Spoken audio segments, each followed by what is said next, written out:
جب اللہ سبحانہ وتعالی نے مخلوق بنائی اور اس سے پہلے لکھ دیا انا رحمتی سبقت غضبی، میری رحمت میرے غضب پہ سبقت لے جائے گی، غالب رہے گی، اور اس کو اپنے عرش کے پاس لکھ کے رکھ دیا کتاب میں۔ اللہ اکبر! یہ اللہ تعالیٰ کا خاص فضل اور کرم نہیں ہے؟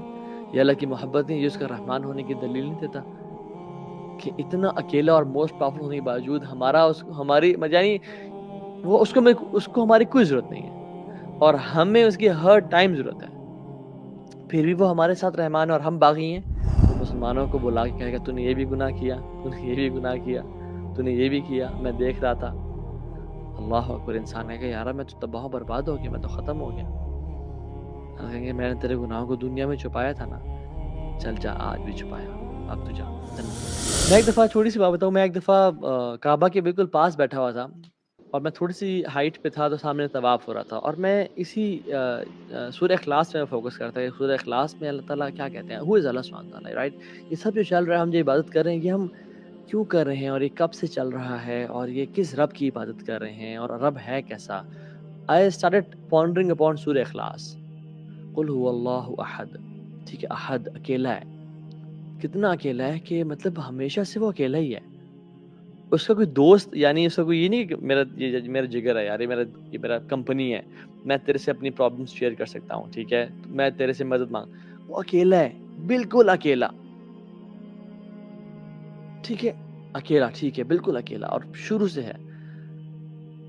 اللہ الصمد، اکیلا ہونے کے باوجود تو ایک انسان کو نا ایک خوف آتا ہے، ایک انزائٹی آتی ہے کہ وہ تو پھر ڈیپینڈنسی ہوتی ہے نا، کس پہ کیسے کام ہوں گے۔ اللہ الصمد، اللہ کسی پہ ڈیپینڈنٹ نہیں ہے، اللہ تعالیٰ کسی پہ ڈیپینڈنٹ نہیں ہے۔ اچھا، ایک انسان اکیلا ہو، موسٹ پاورفل ہو، کسی پہ ڈیپینڈنٹ نہ ہو، تو ایسا ہستی تو بڑی، وہ جو چاہے کر ڈالے، وہ تو ظالم جابر ہو تو اس کو کوئی پرواہ نہیں، کون ہے جو اسے پکڑے؟ نہ اس کی بیوی ہے، نہ اس کی اولاد ہے، لم یلد ولم یولد، لیکن اتنا اکیلا اور خالق و مالک اور موسٹ پاورفل ہونے کے باوجود بھی وہ الرحمن ہے۔ یعنی اس کو سمجھ نہیں آئی اس چیز کی مجھے، مطلب this is out of his pure mercy. Imagine ہمارا کوئی مالک ہوتا جو نعوذ باللہ من ذالک ظالم ہوتا، امیجن کوئی ایسا کریٹر ہوتا جو کہ انسانوں کو اٹھا کے جس کو بنایا تھا وہ لیکن نہیں۔ حدیث میں کیا آتا ہے، جب اللہ سبحانہ وتعالی نے مخلوق بنائی اور اس سے پہلے لکھ دیا انا رحمتی سبقت غضبی، میری رحمت میرے غضب پہ سبقت لے جائے گی، غالب رہے گی، اور اس کو اپنے عرش کے پاس لکھ کے رکھ دیا کتاب میں۔ اللہ اکبر! یہ اللہ تعالیٰ کا خاص فضل اور کرم نہیں ہے؟ یہ اللہ کی محبت نہیں؟ یہ اس کا رحمان ہونے کی دلیل نہیں دیتا کہ اتنا اکیلا اور موسٹ پاورفل ہونے کے باوجود ہماری یعنی وہ اس کو ہماری کوئی ضرورت نہیں ہے، اور ہمیں اس کی ہر ٹائم ضرورت ہے، پھر بھی وہ ہمارے ساتھ رحمان ہے اور ہم باغی ہیں۔ Can you understand this irony? دنیا کے پاورفل لوگوں کو دیکھیں ذرا، ان کی ایگزامپل لیں، they are in oppression and pride. سبحان اللہ، ظلم کرتے، کوئی پتہ چل جائے کہ کوئی ان کے خلاف ہے، چکوا لو جی، انہیں اٹھوا لو، ختم کرا دو جی، ان کی نسلوں کو میں جو ہے نا بلوا دوں گا، تو میں نسلیں یاد رکھیں گی۔ چھوٹا سا کوئی ایک جو ہے نا وہ ایک شہر کا اگر کوئی امیر بن جائے، یہاں تو رب العالمین ہے، لیکن پھر بھی آپریشن پرائڈ تو کیا، رحمان الرحیم۔ But there is a limit, there is a limit. ایک قیامت کے دن آئے گا، اور جس دن کفار کو ان کا بدلہ دیا جائے گا، لیکن تو الرحمن میں ہے۔ الرحیم میں ایک ورڈ ہے، دیر از نو لمٹ، وہ خاص ہے مسلمانوں کے لیے۔ الرحیم، اس میں کانٹینیوٹی ہے، یعنی رحیم جو ہے وہ فعیل کے وزن پہ ہے، اینڈ فعیل میں کانٹینیوٹی، جو بھی لفظ فعیل کے وزن پہ ہو اس میں کانٹینیوٹی پائی جاتی ہے۔ رحیم مینز کہ وہ صرف اس دنیا میں نہیں بلکہ مسلمانوں پہ یہ خاص اس کی رحمت جو مسلمانوں کے لیے ہے وہ رہے گا، اس میں کنسسٹنسی ہے۔ وہ مسلمانوں کو بلا کے کہے گا تو نے یہ بھی گناہ کیا، تو نے یہ بھی گناہ کیا، تو نے یہ بھی کیا، میں دیکھ رہا تھا۔ اللہ اکبر! انسان کہے گا یار میں تو تباہ و برباد ہو گیا، میں تو ختم ہو گیا۔ کہیں گے میں نے تیرے گناہوں کو دنیا میں چھپایا تھا نا، چل جا آج بھی چھپایا، اب تو جا جنت میں جا۔ یہ ہے رحیم، کانٹینیوٹی۔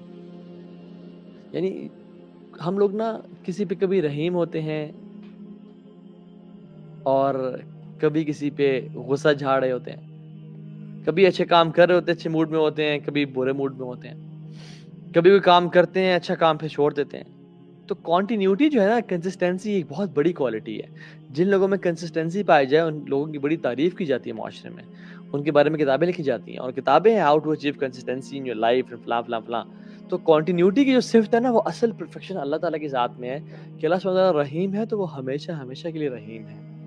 یعنی اس میں ان کی وہ رحیمیت جو ہے نا وہ ختم کبھی نہیں ہوگی. کنٹینیوٹی ہمیشہ ہمیشہ کے لیے. اور ایک کنسسٹنسی کی جو کوالٹی ہے وہ بھی پرفیکشن اللہ تعالیٰ میں ہے اور پھر ہمیں ملتی ہے. مالک یوم الدین. لیکن تم رحمان الرحیم کا نام سن کے اس میں نہ آ جانا کہ تمہارے سے سوال کبھی نہیں ہوگا. ایک دن آنے والا ہے کہ تم سے پوچھا جائے گا. اور کون پوچھے گا؟ کوئی مینیجر یا جی ایم صاحب نہیں. مالک یوم الدین، مالک یوم الدین. مالک پوچھے گا تم سے. مالک میں آتا ہے آنر اینڈ اتھارٹی. کچھ کے پاس آنرشپ ہوتی ہے لیکن اتھارٹی نہیں ہوتی. جیسے فار ایگزامپل بہت ساری کوئین ہیں یا کسی جن پر آنرشپ تو ہے لیکن ہر چیز میں اتھارٹی نہیں ہوتی ان کی. لیکن اللہ سبحانہ و تعالیٰ مالک کیسا ہے؟ دنیا میں تو چھوڑے ہیں، اس کی ہے ہی ہے. قیامت کے دن یوم الدین، یوم الدین، اس کے دن کا بھی مالک ہے اور ہمیشہ ہمیشہ. اور دین جو ہے نا وہ دین سے نکلے. دین کیا یعنی لون، ری پیمنٹ کرنی پڑتی ہے لون کی. تو وہ اس دن کا مالک ہے جس دن واپسی دینے ہوں گے اعمال، یا جزا یا سزا، جس کو ہم کہتے ہیں بدلے کے دن کا مالک. اس دن بدلہ دیا جائے گا، اس دن ری پے کیا جائے گا جو تم کر کے آئے. اس دن کوئی عمل نہیں ہوگا، حالانکہ لوگ روئیں گے اور چیخیں گے، اور ان کو رونا کیسا رونا ہوگا اور ان کا چیخنا کیسا چیخنا ہوگا. اللہ اکبر، اس کائنات نے آج تک ایسا چیخنا نہیں سنا ہوگا. اور اس دن کے جو سکرات ہیں اور غمرات ہیں اور جو پریشانیاں ہیں وہ کیسی ہوں گی، انسان نے کبھی امیجن نہیں کیا. وہ بدلے کے اس دن صرف ریکمپنسیٹ کیا جائے گا، اس دن صرف ریمبرسمنٹس کی جائیں گی. اس دن کوئی انسان عمل نہیں کر پائے گا. علی بن ابی طالب کہتے تھے نا کہ یہ دنیا عمل کی جگہ ہے، جزا کی نہیں ہے، اور آخرت جزا کی جگہ عمل کی نہیں ہے. انفارچونیٹلی ہم لوگ اس دنیا میں جزا مانگ رہے ہوتے ہیں اور آخرت میں عمل کرنے کی خواہش کریں گے.